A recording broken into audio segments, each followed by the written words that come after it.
3, 2, 1...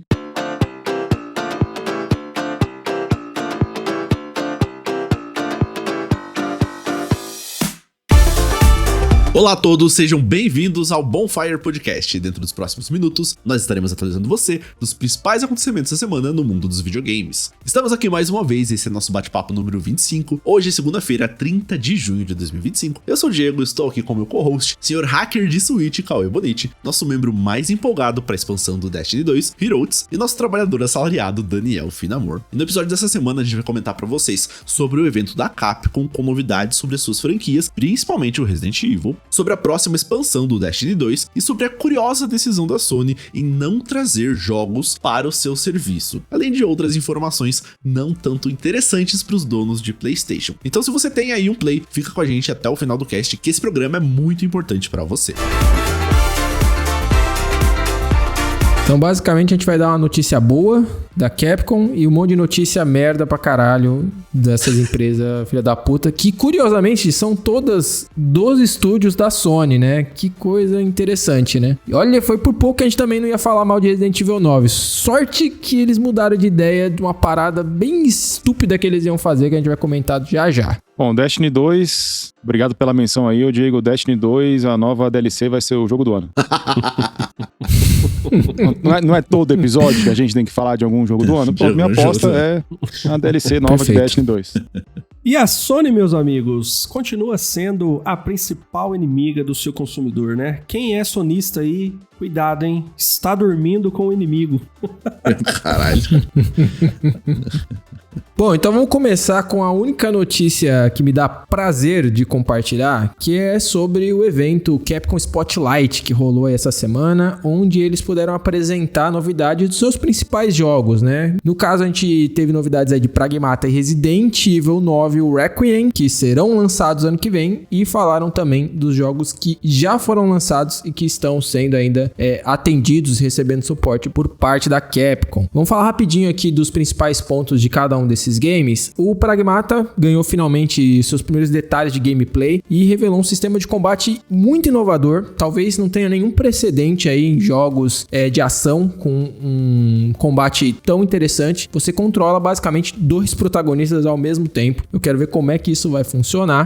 O Street Fighter 6 apresentou um trailer novo do Sagat, que é o novo personagem, né? Tava muito aguardado aí e que já tinha sido vazado, né? Como de costume. Ele vai ser lançado no dia 5 de agosto e mostraram também vários visuais temáticos e fazendo homenagens aí a jogos antigos da franquia, bastante coisa cosmética lá no Street 6. O Kinotsugami Path of the Goddess vai ganhar, né, um monte de conteúdo extra gratuito, porque ele completa um ano de lançamento agora em julho e a Capcom quer aí agradecer aos seus consumidores nessa data especial. E o Resident Evil 9 Requiem, né, talvez o mais aguardado de todos esses games, teve cenas de gameplay novas mostradas, nada super impactante, mas revelou aí algumas informações interessantes. Entre elas, que o jogo vai se passar 30 anos após os eventos de Resident Evil 2 e 3, e uma curiosidade interessante que eles mencionaram, mas que ainda ficou aí no ar, que é que eles tinham cogitado colocar o Leon como protagonista desse jogo, mas como ele é muito badass, eles acharam melhor trocar por uma protagonista nova e mais frágil, para que o jogador pudesse realmente sentir que estava sob ameaça, já que ela não tem esse histórico todo de combate a zumbis e outros tipos de criaturas. Porém, ainda existe um rumor aí de que o Leon vai sim ser um dos protagonistas do jogo, e aí a Grace vai ficar com a parte mais de survival horror e o Leon seria mais elementos de ação dentro do game. A ver essa potencial futura revelação. E o Monster Hunter Wilds ganhou um monte de detalhes infinitos, a gente vai falar um pouquinho mais dele adiante, mas entre as adições teremos aí o Lagiacrus e o Seregius, que são 2 monstros clássicos da franquia que vão estar aí no Wilds também. Heroes, não sei se pra você a Capcom é tão importante quanto foi pra mim na minha infância, mas eu fico muito feliz de ver essa empresa tão no auge como ela tá nos dias atuais. O que você me diz? É aquilo que o Diego falou uma vez, né? Ela joga no seguro, tá jogando no seguro. E deixa eu te perguntar uma coisa, esse Pragmata é o que você mencionou num outro episódio, que seria talvez o novo Mega Man, é isso? Como se fosse um reboot da franquia, alguma coisa assim?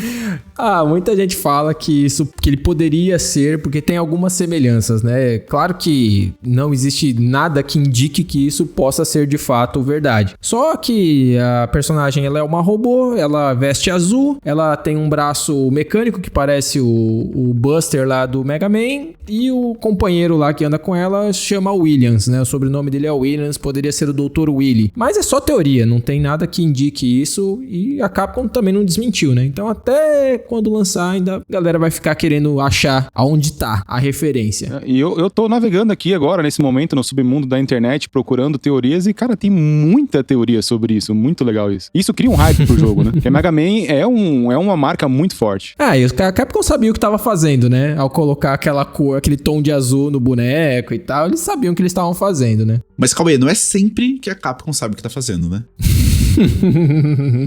Olha, sabe o que mais me deixa feliz, Diego, com o fato da Capcom estar no auge hoje? É porque ela beirou a falência nos anos 2000 ali, 2010, com tanto de jogo ruim que ela lançou e tanto de merda que ela fez com a franquia Resident Evil, que talvez seja uma das suas principais, se não a principal. E a gente tem aí a notícia recente de que o Resident Evil Requiem, né, esse último título, foi quase transformado em um live service ao longo do seu desenvolvimento. Ou seja, a EA aí ensinando a todo mundo como estragar uma franquia de sucesso. A ideia felizmente foi abandonada após um feedback negativo dos testers, né, internos e analistas de mercado. Realmente é uma ideia estúpida, eu não sei como é que isso pode passar na cabeça de uma empresa que em 2025 seria uma ótima ideia lançar um jogo como serviço. Esses caras aí deviam ter dado consultoria pra Sony também, viu? Ia ter poupado bons milhões aí pros cofres da Sony. Olha, Jim Ryan, esse daí causou lá dentro, viu? Coitada de quem pegou esse rojão pra cuidar. Bom, vamos falar mal da Sony daqui a pouquinho. Segura aí, ouvinte. E a Capcom, ela teve aí alguns Resident Evil que foram multiplayer, né? O próprio Outbreak, que é da onde vem a personagem que é mãe da Grace, que vai ser a protagonista do 9. E tem uma teoria de que talvez eles façam um modo multiplayer para o Resident 9, que seria alguma coisa nos mods do Outbreak, que foi bem fracassado na época do lançamento. Talvez daí que vem essa questão do live service, a ver. Mas o plano original era realmente que ele fosse, né, um jogo mesmo com DLCs mensais, eventos sazonais, multiplayer integrado, né, completamente ao jogo. Caso haja alguma coisa assim, vai ser uma coisa paralela, né, um spin-off que pode ser que venha junto aí, tipo um GTA Online, vai. A decisão de manter o formato foi influenciada pelo sucesso do Village, né, o Resident Evil 8, e pelo fracasso, né, de jogos como serviço, que a gente noticia aqui quase todo o programa. Duas coisas que eu percebo conversando aqui com meus amigos na minha bolha é que jogos de mundo aberto e jogos como serviço, eles estão aí, não vou dizer com os dias contados, mas eles estão perdendo protagonismo no mercado. Não sei se isso é evidente pra vocês também. Sim, sem dúvida. Com certeza. Bastante. Viva o single player. Basta ver os jogos que têm maiores índices de venda, que são mais comentados, que tem, por exemplo, eu vi hoje, a coisa de meia hora atrás, que o Elden Ring, que foi lançado há 3 anos e meio atrás, tá com 60 mil pessoas na Steam no momento. E ele não precisa de nenhum elemento de jogo como serviço para ser incrível e até hoje muito bem vendido e muito bem jogado. Então... Verdade, quem não gosta de Elden Ring tá errado. Sim, tá errado, viu, diretor?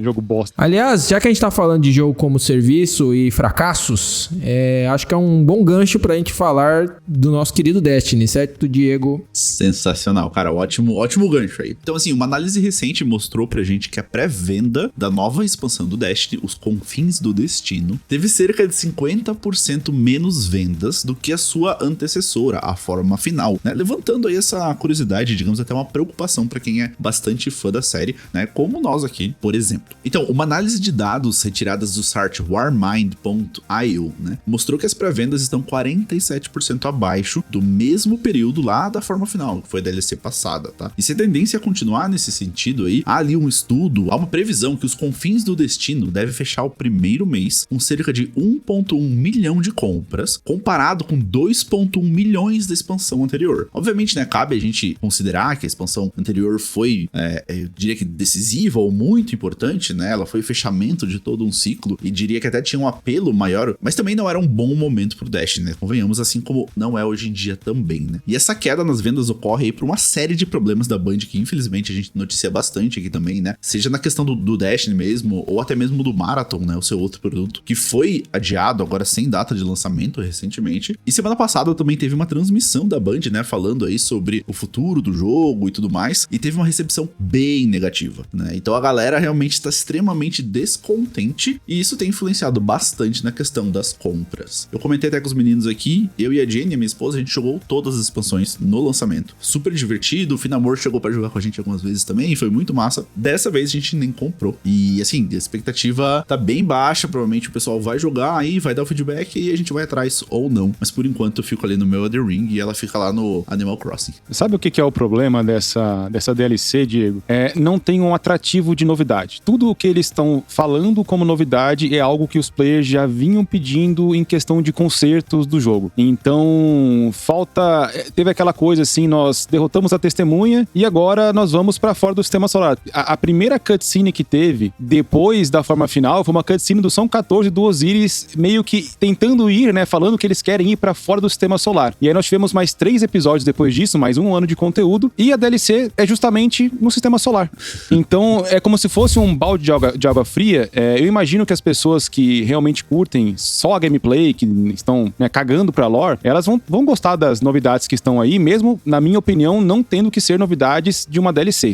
Isso tinha que ter sido uma atualização de alguma temporada, ou nem isso, uma atualização normal que o jogo precisava, né? Enfim, falta a questão novidade. Você colocar um decaído de uma casa que foi mencionada numa carta de Grimório no Destiny 1 não é novidade nenhuma, porque tem uma mochila nas costas que voa, né? E um planeta no sistema solar também não é, enfim. Eu acho que falta isso. A forma final vendeu muito porque você tinha fator novidade, você tinha novos supers, você tinha uma nova subclasse, você tinha uma nova raça de inimigos e você tinha um fechamento de um ciclo de 10 anos. Então muitas pessoas, por exemplo, que pararam no Renegados ou em outras DLCs voltaram também pra isso. Então essa queda, ao meu ver, ela seria inevitável, mesmo se a nova DLC fosse bem vendida, vamos assim dizer. Então, mesmo assim, ela não tá sendo bem vendida. Então, exatamente, obviamente que reflete nesse gráfico aí, né? Mas assim, Hiro, esses dados aqui são da Bonfire? A gente que tá noticiando isso? Ou isso tá público em algum lugar e a gente só tá repassando a informação? Esses dados, eles foram tirados da API do Destiny, que é uma API que faz um tracker aí de tudo que os players fazem no jogo, né? Como que esse cara fez isso? Como que ele pegou esses dados?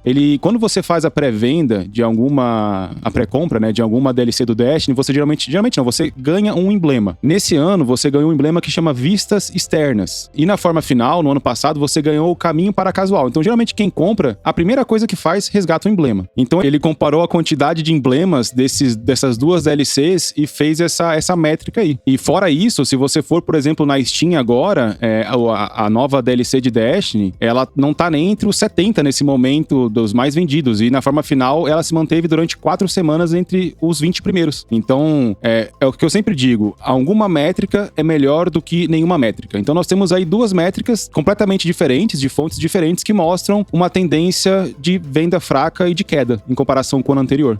Cara, preocupante. Boa, diretor. E há quem discuta, né, que esses dados não são confiáveis, que isso só indica o número de downloads do emblema e só pode ser um indicativo de que um emblema foi mais bem aceito que outros. Tipo assim, o pessoal briga com os números, briga com a realidade pra justificar de que o jogo pode não estar em decadência, né? Mas já que a gente pode usar qualquer dado, né, e essa aqui, fique claro, é uma evidência anedótica, se a gente for usar só a referência dentro da Bonfire, essa queda é ainda mais acentuada, porque a gente tá falando de nós 4, mais a Jenny, né, que também compraria uma cópia, e só o Hirots, que vai jogar, né, e compraria, que ele recebeu a DLC, mas compraria com certeza. Eu não vou comprar, não compraria, Finamor não vai, Diego não vai, a Jenny também não vai. Então, se você realmente acha que esses dados não indicam nada, tudo bem. Vai chegar lá no lançamento, você não vai ter com quem jogar, e aí... Eu tô tentando convencer alguns amigos a comprar. Da minha galera ali que joga comigo há quase 10 anos, só 2 compraram, né? Eu ganhei da Band, e um outro amigo meu, o grande gordo metalúrgico. O resto, ninguém comprou. Um amigo meu chamado Chico Switch, o tio Milho, ele joga comigo desde o lançamento. Essa é a primeira DLC que ele não compra. Mas dormindo com o inimigo também, né, cara? Ó, os conselhos que você tá dando pros seus amigos também. Gastar dinheiro com isso aí pra morrer depois de uma semana. Eu ainda acho que vale a pena pelo fator amizade, co-op ali. Eu nunca joguei um jogo que tenha um co-op tão satisfatório quanto o Destiny. Verdade. E agora a gente vai entrar num bloco da Sony aqui, né? E a gente não traz boas notícias pros donos de PlayStation. Porque nessa semana a Sony reafirmou sua posição em não incluir os seus jogos first party na PlayStation Plus, o seu sistema de assinaturas, né? Tendo uma estratégia completamente diferente do que a Microsoft tem feita com o Game Pass. O presidente da Sony, Hiroki Totoki, declarou que lançamentos simultâneos na PS Plus prejudicariam investimentos em novos jogos. Assim, isso eu gosto óbvio, muito né? desse nome, ô Diego, desculpa interromper. Que nome maravilhoso. Você pode falar outra vez? Posso, com certeza. Hiroki Totoki. Vai, bobão, vai. Eu vou pegar um café e já volto. E a empresa continuará focando em lançamentos premium tradicionais para seus títulos exclusivos. Então, né, os próximos exclusivos do PlayStation, você vai ter que comprar da mesma forma com que você compraria jogos que não são produzidos pela empresa. E esses jogos da Plus chegarão no serviço mais meses ou até mesmo anos após o seu lançamento inicial, tá? Então, assim, mantenha assinando aí que em algum momento os jogos vão chegar. E como eu comentei mais cedo, né, essa estratégia contrasta bastante com o que a Microsoft faz, que lança todos os seus jogos first party e jogos que claramente não são dela também, dia 1 no Game Pass. Ai, cara. Voltei. Perdi alguma coisa importante, não? Não. Mas é bom que já fica aí que você me ajuda a esculachar aqui a Sony o que eles merecem. Ó, tem uma parte dessa notícia que não é de todo ruim, que é, você não vai ter que jogar os exclusivos merda da Sony no dia 1, porque eles não são bons na sua maioria. Ponto. Tirando isso, vai tomar no cu.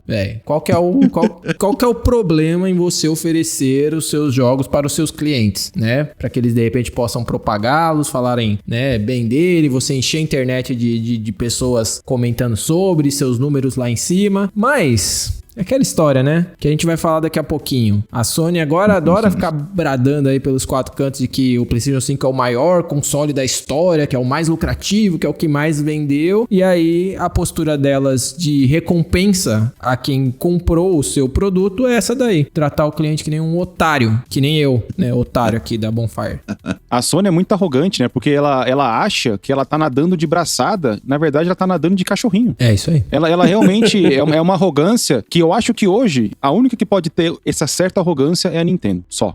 Não concordando, não concordando com o que a Nintendo faz, mas ainda consegue nadar de braçada porque tem o diferencial de jogos que mexem com o imaginário e com, né, com afeto, com memória afetiva de milhões de pessoas. Não tem comparação o tamanho das franquias da Nintendo com as franquias de qualquer outra empresa, no caso, né? Mas em relação à Sony, cara, não tem nenhuma comparação. Os God of War ficaram grandes recentemente aí e tal, são jogos bons, beleza, mas sim, é uma franquia que não tem um quarto do tamanho de um Legend of Zelda ou de um Super Mario ou qualquer outra franquia dessas da Nintendo. Eu concordo com o seu ponto, o diretor. Até porque eu sou nintendista agora, né? Eita porra. É verdade. Usando cópias pedagógicas dos jogos. Baixei aqui, eu fiz um nick. Meu nick é Alma Negra. E pra complementar aí, né, essas notícias sobre a Sony, né, que não são boas, né, uma péssima novidade para os jogadores brasileiros. A PlayStation aumentou novamente o preço dos seus jogos digitais no Brasil, tá? Incluindo títulos recém-lançados e até mesmo jogos bem antigos. Então, por exemplo, o Death Stranding 2, que esse é bem recente, né, saiu na semana passada, teve o preço aumentado para R$400. É o segundo aumento em menos de um mês, velho. Isso é muito louco, tá? Isso é muito louco. Lembrando que o primeiro aumento, eles voltaram atrás, depois da repercussão negativa, que foi só um shadow aumento. E aí falaram que foi um erro. E aí depois consertaram o erro de terem baixado o preço e aumentaram de novo. Eu acho que foi só um erro do estagiário que setou a data, assim, setou errado, tá ligado? É isso. Algum né? erro aconteceu que a gente aumentou o preço na data errada, mas... Mas ia aumentar de qualquer jeito. E que assim, o que pega muita gente, na verdade, são outros títulos que não são tão recentes assim. assim, como o Chang, o The Outer Worlds 2, o Metal Gear 5, o próprio Astrobot, né, que não tem aquela cara de jogo ultra realista, mas o que pega muita gente ali foi o The Last of Us Parte 1 e 2, principalmente o 1, né? A gente tá falando de um jogo bem antigo, tá certo que é um remaster, mas ainda assim é um jogo que... De quanto tempo que ele tem, Hiroto, esse jogo aqui? Tem 12 anos. Aí, ó. Um jogo de 12 anos tendo o seu preço aumentado. Sabe aquele, vou esperar para baixar o preço? Não se aplica mais, né? Não acontece na Sony.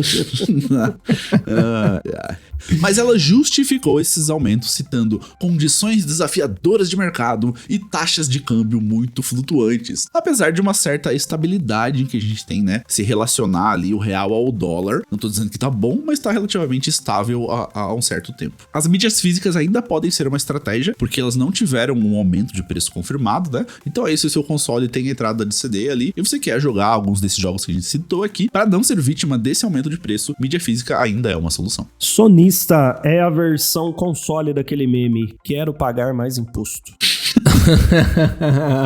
Olha, se você defende a Sony ainda depois dessas últimas atitudes dela, lembrando que recentemente eles aumentaram o preço da Plus também, né? Custa 700 pau por ano pra você não ter acesso a jogos first party no Day One, né? Vamos lembrar. Eles deixaram bem explícito na nota, a imprensa, que tem tipo um parágrafo, de que esses aumentos são para a PS Store, né? Então a gente tá falando mesmo de cópias digitais dos jogos. A priori, os jogos mídia física devem continuar com o mesmo preço, mas é muita putaria, velho, porque os jogos continuam custando $70 como preço oficial, e aí eles resolveram converter moda caralho aqui pro Brasil, mesmo o dólar estando em padrões, o real estando com valor em relação ao dólar menor do que estava há 6 meses atrás e com valores equivalentes ao que estava um ano atrás, antes de começar todos esses aumentos, né? Então, cara, é inacreditável, a Sony só tem a perder, e eu tenho convicção de que na virada de geração vai ter muita gente saindo do PlayStation, indo pro Xbox ou pro PC. Eu serei um deles. Ó, fica a dica aqui pro ouvinte, tá? Tá tendo Summer Sale aí na Steam, com 200 conto lá, cara. Você vira rei, tá? E não paga pra jogar online. Olha aí. Olha isso. Ixi, o que falar, né? O que mais dizer? Eu acho dormindo que com o inimigo. Triste mesmo. Ei, Deus. Sony, vai tomar no cu.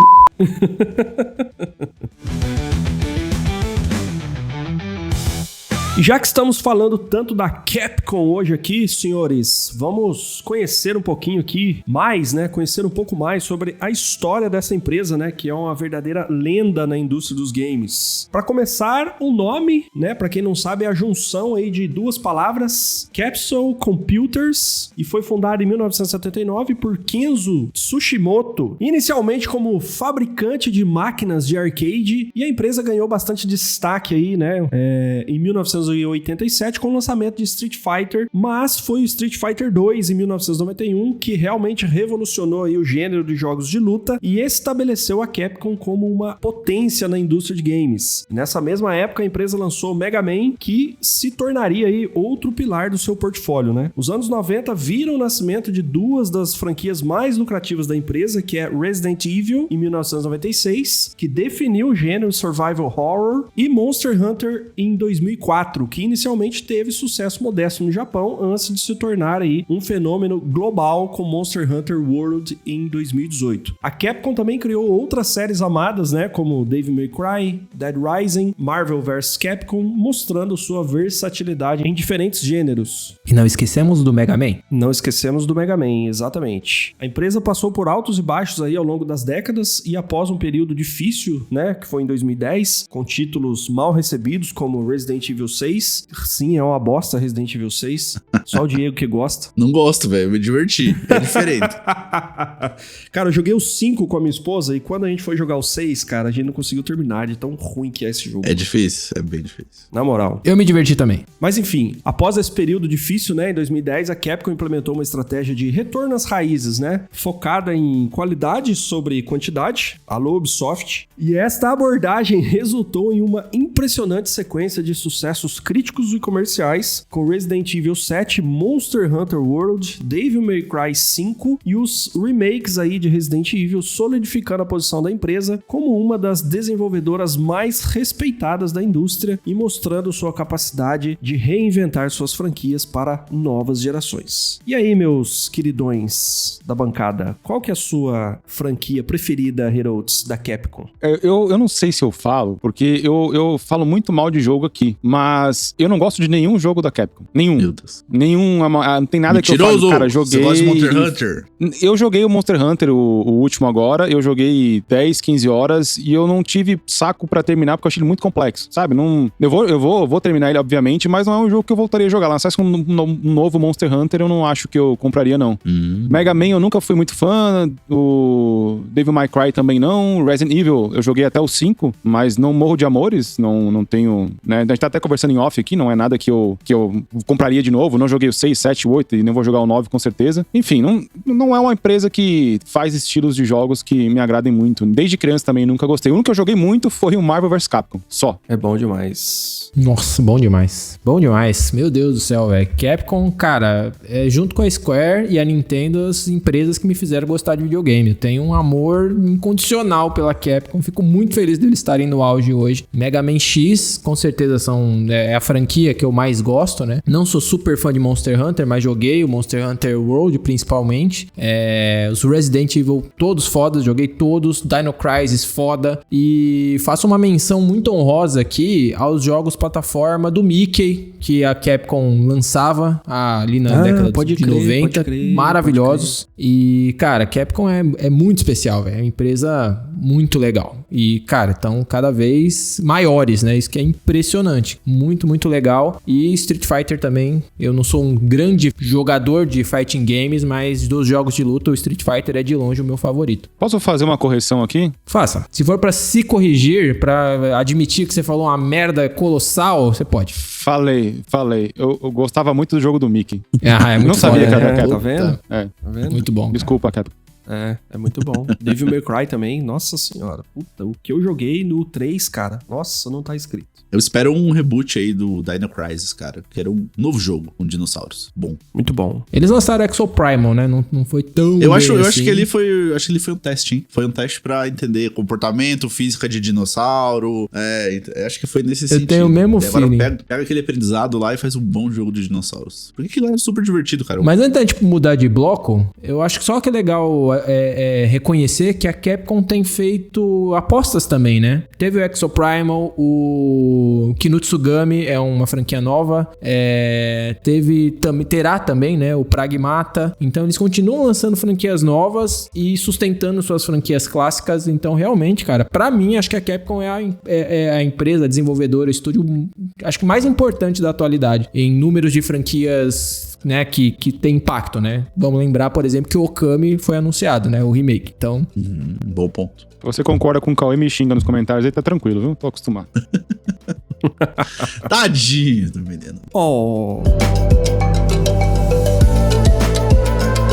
Mas bora pro bloco 3 então, né? Depois dessa curiosidade sensacional, muito obrigado, Dan. Porque agora a gente vai pros lançamentos da semana. E antes de entrar nos jogos propriamente, né? A gente tem duas atualizações bem grandes essa semana em jogos muito populares. Como, por exemplo, a 9ª temporada do Diablo 4, Sins of Jhoradrim. Acho que é assim que pronuncia, né? Deve ser. E essa nova temporada traz uma nova história focada nos segredos desses personagens, que são uma antiga ordem de magos. A atualização também introduz ajustes bem significativos na progressão, melhorias na interface do usuário, eu gosto muito quando vem assim, cara, e um rebalanceamento em todas as classes. Lembrando que tá disponível para Play 5, Play 4, Xbox Series One, PC, calculadora. Diablo sai pra, basicamente pra tudo, né? E a outra atualização, qual é, Bonite? Vou passar a palavra pra você, cara. Comente aí sobre Update 2 do Monster Hunter. Pois é, Diego, como a gente comentou na notícia ali, né, o Monster Hunter Wilds vai começar a receber umas atualizações e o primeiro conteúdo desse Update 2 vai agora no dia 30 de junho e vai seguir aí com vários outros conteúdos que vão durar alguns meses, né? Então, esse Update 2 aí vai ter um período onde novas adições vão ser incorporadas no jogo, né? Entre eles, a gente já falou, né? Vão ter os 2 monstros clássicos, né? O Lagiacrus e o Seregios. E vão ter também novos desafios, armas, sets, armaduras, até balanceamento eles vão fazer. E, inclusive, um emote,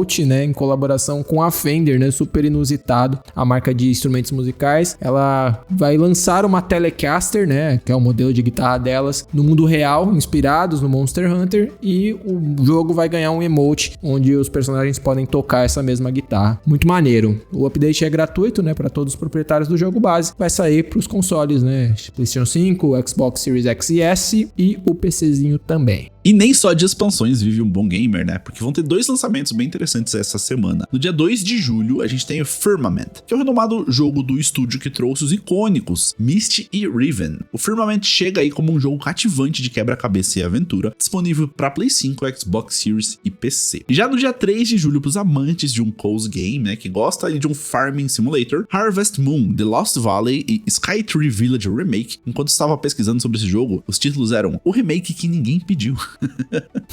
A Natsune traz de volta 2 clássicos do DS e agora pro Switch. Então, 2 jogos do Harvest Moon chegando com todas as suas expansões, melhorias gráficas e de desempenho, lançando agora exclusivamente pra Nintendo Switch. Um ou 2? Ou ambos? Ambos. Velho, eu joguei muito na minha infância, muito o Back to Nature. Demais, velho. Eles chegam juntos, né, num pacote só. Eu sempre me mantive distante porque eu sei que o potencial de vício de Harvest Moon é bizarro. Mas a gente tinha uma piada. Posso contar qual a piada era? É muito nerd, cara. A gente jogava RPG, né? Até hoje a gente joga com pouquíssima frequência, né? RPG de mesa. E aí o personagem tem um nível de força ali, né? E essa força diz quantos quilos ele pode carregar. E a gente nunca levava isso em consideração. Só ia, tudo que via pela frente, carregava no boneco e levava na aventura e foda-se. Aí quando o mestre se dava conta disso, ele chamava a gente de Harvest Moon, né? Que ele consegue botar tudo na mochila lá, não tem limite, né? Carrega o peso que for. E a gente era obrigado a tirar um monte de coisa dos bonecos e tornava nossa diversão muito triste. É isso. É isso, coisas que a geração Z não vão viver. E com isso a gente chega ao final do nosso episódio, lembrando que aqui na Bonfire você sempre vai encontrar as notícias mais importantes da semana do mundo dos videogames, seja no podcast ou em outras mídias. Gostaria de reforçar aqui para os nossos ouvintes que a Bonfire é uma mídia independente, tudo que fazemos aqui é com total comprometimento com a informação. E galera, quero, antes de dar o recadinho paroquial, agradecer pelo feedback que a gente teve aí na última edição. Nosso episódio foi super bem acessado e eu tenho certeza que parte disso foi pelo pedido do diretor no final do programa de você compartilhar a palavra da Bonfire, encaminhar para alguém que gosta de videogames, que pode ter interesse aí no nosso conteúdo, que a gente faz com todo carinho e com todo o investimento que a gente pode para tornar o nosso espaço aqui com a maior qualidade possível. Então, ajuda a gente aí, compartilha o nosso programa com mais gamers, ajuda a gente a expandir cada vez mais. Todos vamos ganhar com isso, com certeza. E caso você queira ajudar ainda mais, você pode acompanhar a gente em todas as redes, né? A gente tá lá no YouTube, TikTok, Spotify, Twitter, Instagram. Nosso site também, novíssimo, lindão, renovado e cheio de contribuidores aí, os quais a gente agradece também. Tá tudo disponível nos links aqui embaixo, não importa qual plataforma você esteja nos escutando. Só quando compartilhar, pula a parte que eu falei mal da Capcom. Se alguém for fã da Capcom, por favor. Só não pula a parte que ele não consegue falar a palavra que eu esqueci qual é. Resgate. Ó, no próximo programa, eu só vou falar bem de jogos agora. Eita. Tá decidido. No próximo. Resgates.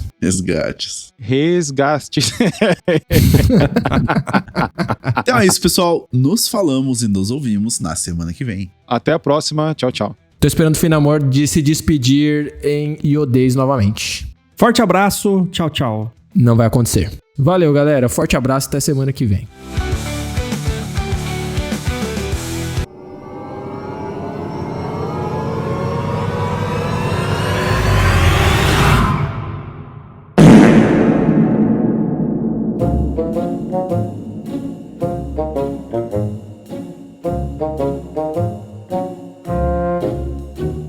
Então ele comparou os resgates. Ele comparou os. Caralho. Ele comparou os resgates de... Porra, é resgate certo. fala em português? Acertou, Resgate. acertou, certo caralho. Foi Só mal, segue, mano. segue. Desculpa. Corta essa porra aí. Ele comparou os resgates, né? Ele comparou os resgates... Oh, não tô conseguindo falar, mano. Resgate. Reboque. Ixi. Fala pra mim a palavra aí, pelo amor de Deus, não vou conseguir falar. Resgates. Resgates. Ele comparou os resgates... Caralho, velho, não sai. Tá. Caralho, mano, que buga do caralho. Ô, sabe o que é isso, mano? Essa porra desse inglês, velho. De verdade. Inglês, lógico que é. Vontade de dar o isso aí, rapaz. Também. E ó, tô igual Hirotes. Vai, trouxa. Ri, dá risada. E esse update será lançado primeiramente, né? Nossa Que aconteceu senhora. aqui? Oi? Alô? Nossa, Deus do céu. O sanduíche. Mano, Elas precisam saber que até um sanduíche, Que Caralho. foi? Picotou tudo aí que eu falei? não, Nossa. veio 15 segundos de áudio seu e 1 segundo. Pareceu Um segundo. o molequinho lá falando lá em línguas. Como é que chama lá o molequinho?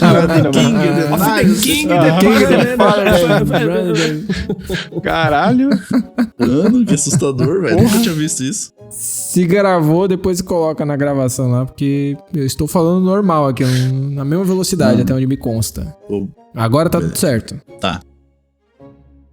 Quem tem controle é TV. Nós é tudo louco mesmo.